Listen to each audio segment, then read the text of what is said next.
Hello,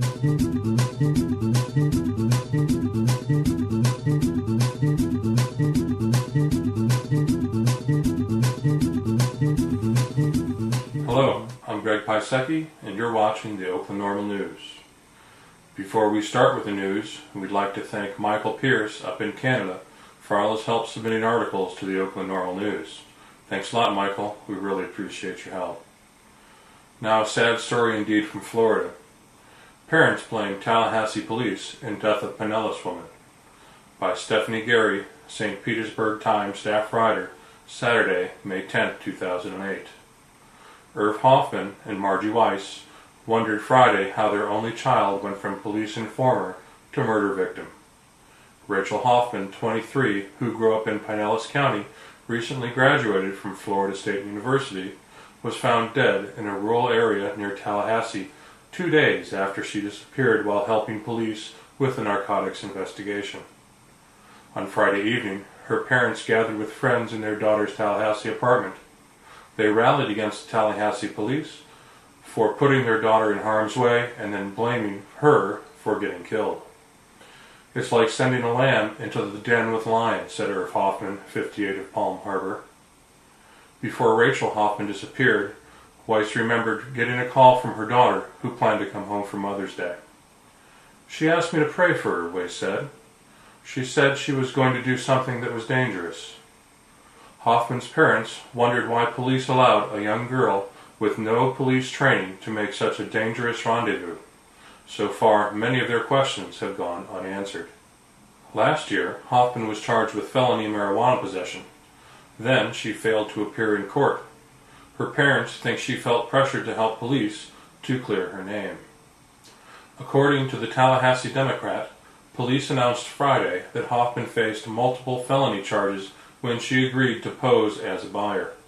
On Wednesday, she was supposed to purchase 1,500 pills of ecstasy, 2 ounces of cocaine or crack cocaine, and a gun.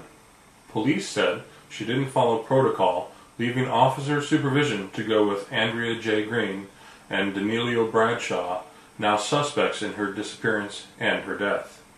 Green has spent time in prison on charges of selling marijuana and aggravated assault with a weapon.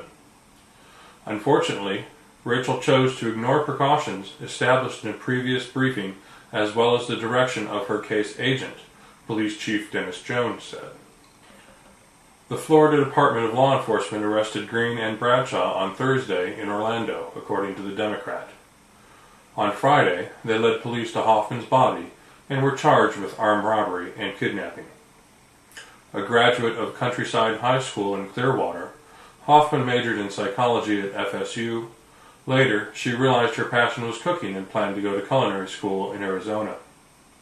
Hoffman's father described her as an affectionate person who loved her cat Bentley and sought thrills: skydiving, traveling in Europe and the Middle East, parasailing, and even riding in a hot air balloon. In 23 years, she probably did more than most people do in 60, Irv Hoffman said. Weiss of Safety Harbor said the marijuana possession was a minor offense that shouldn't have landed her in so much trouble. They destroyed her whole life and her future, Weiss, 57, said. My daughter's life has been taken away from me. Now across the pond in Great Britain, police reject tougher action on cannabis. Brown plan to upgrade drug will not change confiscate and warm stance. Alan Travis, Home Affairs editor of The Guardian, Thursday, May 1, 2008. Police will not adopt a tougher approach to cases of simple possession of cannabis when ministers upgrade the legal status of the drug to Class B, The Guardian can disclose. The Association of Chief Police Officers, ACPO, confirmed last night that the current policy of confiscate and warn would continue despite Gordon Brown's determination to reclassify the drug in an attempt to send a tough message to young people about its use. Chief constables are debating whether or not fixed penalty fines should be available alongside cannabis warnings. But the basic approach of saving police time by not making an arrest and taking the offender to the belief station to be charged, introduced 4 years ago, will remain.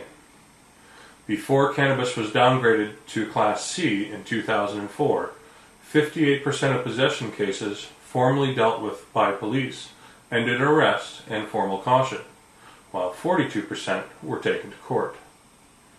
Campaigners for drug law reform last night questioned the relevance of the drug classification system, which dates back to 1971, and its ability to send a message. Roger Howard, chief executive of the UK Drug Policy Commission and a former government drugs advisor, said, "There will be no new powers or resources for policing if cannabis is made Class B, and cannabis warnings can still be issued instead of arrest." He said this underlined the muddle at the heart of government over the purpose of a drug classification system which was unlikely ever to be able to send a message to young people. Since cannabis has moved from Class B to Class C, the number of school children who think it is fine to try cannabis has halved, he said. It is expected that ACPO guidance to police officers will use different language from existing guidelines to stress the discretion that is available to constables to take more robust action in cases involving repeat offenders or aggravating factors such as disorder or evidence of organized crime. An ACPO spokesman said last night, "The key will be the discretion for officers to strike the right balance. We do not want to criminalize young people who are experimenting." However, he stressed that cases involving aggravating factors were more likely to see an arrest and prosecution. When the police announced their support for regarding cannabis as a Class B drug this year, Simon Burns, Merseyde's assistant chief constable and ACPO lead on policing cannabis, entered a little noticed but crucial caveat to the police position. He said that since cannabis has been downgraded, there have been growing concerns over increased potency, the rise of homegrown cannabis farms, and a perception that its legal status meant it was seen as a low policing priority. But he added that police had supported the decision to downgrade the drug 4 years ago because of the disproportionate time spent by frontline police officers in dealing with offenders in possession of small amounts of cannabis for personal use.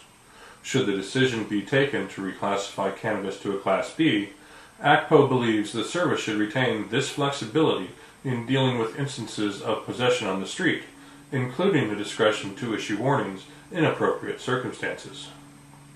The 2005 Serious and Organized Crime and Policing Act introduced new criteria for making an arrest which emphasized that it had to be necessary because, for example, the officer doubted whether he had been given a real name or a valid address by the offender. The number of cannabis warnings issued has spiraled to more than 100,000 since its legal status was downgraded. That forms an important part of the ability of the police to meet their national target for the number of offenses brought to justice. In legal terms, the move back to a Class B means the maximum prison sentence for possession will be increased from 2 to 5 years. Back in the U.S., the first Saturday in May found us at the Detroit Liberation Celebration in beautiful downtown Detroit. Sit back and relax to some of the day's events, set to the music of James and the Rainbows. Every time they talk about food shortages and gas shortages, what they're doing is controlling the distribution. I found out about this from a flyer I picked up in September. I've had it on my wall ever since. Wow.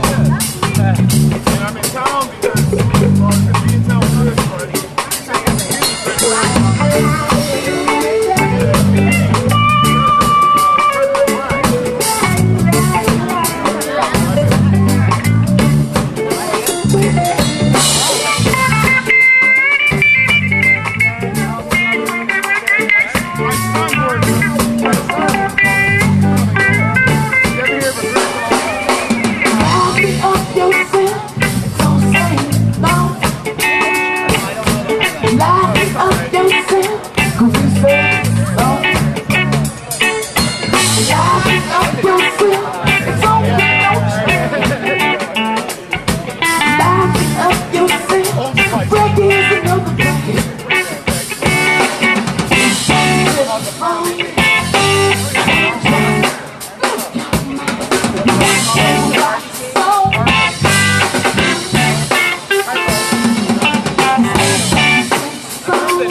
We would like to give a big shout out to Paul Pearson. Hey Paul, thanks for inviting us down and putting on such a good event, and a big thanks to all the folks who helped us take down our tent and gear before the rain came. We're really looking forward to helping out and having fun at next year's event. Hemp takes another big step into the mainstream. Green community facility built with highly sustainable Tradical hempcrete. American Lime Technology is pleased to announce its latest project using the highly sustainable Tradical hempcrete building system. This green project entails an energy-efficient upgrade to a community center on the Pine Ridge Indian Reservation, home to the Lakota tribe, in the southwest corner of South Dakota. The upgraded community center will serve residents of the reservation, which is the 8th largest in the United States. Although new to the American market, Tradical hempcrete has been used successfully in the United Kingdom and Europe for over 10 years. This proprietary system, which relies on sustainably produced hemp shiv and lime binder, is being used to construct seamless walls and to insulate floors and roofs. The resulting buildings are thermally efficient, attractive, pest-resistant, fire-resistant, and durable. And these non-toxic, all-natural materials contain no harmful chemical. Unlike typical new construction materials, hemp and lime are breathable, which discourages harmful mold growth while providing better air quality for the building's occupants. Construction on the 2 buildings is underway. The project is being organized by Jeremy Briggs, co-founder of the South Dakota Industrial Hemp Council and organizer of the Lakota Hemp Project. You may remember the Pine Ridge Indian Reservation for something else, from August of 2000. In the centuries-old tradition of trampling the Native American rights, armed DEA agents invaded sovereign Lakota land and confiscated 2 hemp crops growing in the poverty-stricken Pine Ridge Indian Reservation. The hemp was to be a vital source for construction materials to be used by the Slim Butte Land Association Housing Project, a community-based economic development initiative. The DEA raided the hemp crops located on the Pine Ridge Indian Reservation of Alex White Plume and others for 3 years running. White Plume never was charged with a crime, but the DEA sued him and got a court order to bar him from growing hemp. He argued that the Fort Laramie Treaty of 1868 gave the Sioux the right to grow hemp to no avail. It's sad to see the U.S. government still stomping on the rights of the first Americans. And we'll be right back. Get up, get up. Get up, get up, go. Get up. Go. Got stickers? Oakland County Normal does not endorse the random stickering of other people's property, both public and private. All rights reserved. Welcome back. Senator Barack Obama on medical marijuana. This excerpt from the Granite Staters for Medical Marijuana. Senator Obama has publicly promised to end the federal raids on state medical marijuana patients and their caregivers. Senator Obama also voted against an amendment in the U.S. Senate that was intended to undermine state medical marijuana laws. What Senator Obama has done. On April 19, 2007, Senator Obama voted against the Coburn Amendment, which, if enacted, could put medical marijuana patients and caregivers at even greater risk than they already face, and could be used by opponents to attempt to shut down state medical marijuana programs across the country. What Senator Obama has said. During a town hall meeting in Laconia, New Hampshire on June 2, 2007, Senator Obama was asked if he would continue the federal raids on medical marijuana patients and their caregivers. Senator Obama responded, "I don't think that should be a top priority of us, raiding people who are using medical marijuana. With all the things we've got to worry about, and our Justice Department should be doing, that probably shouldn't be a high priority."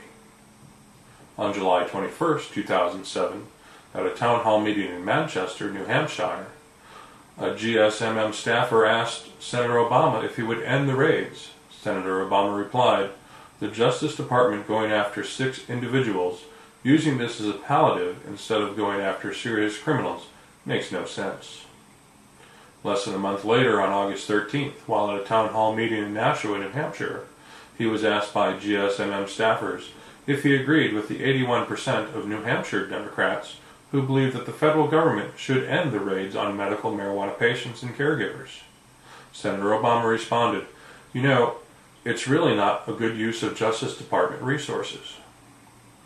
On August 21st, during a campaign event in Nashua, New Hampshire, Senator Obama was asked by GSMM volunteer and seriously ill Nashua resident Scott Turner if he would end the federal raids on medical marijuana patients like him.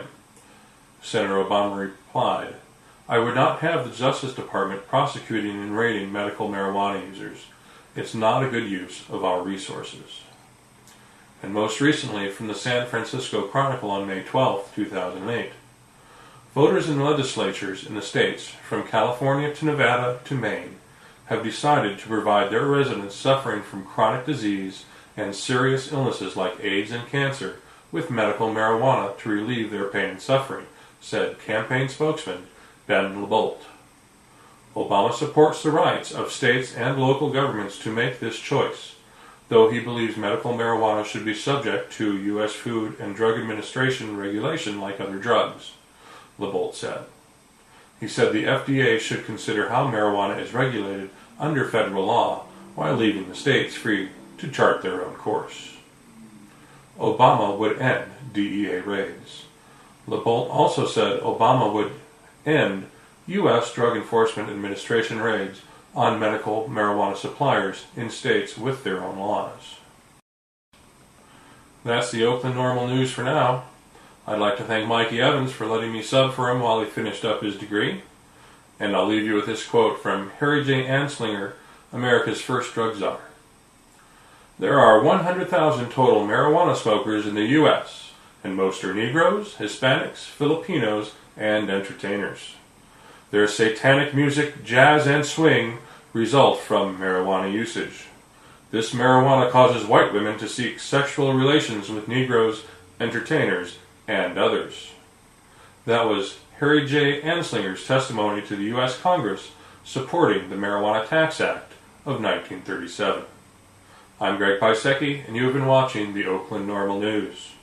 Stay smart and stay safe.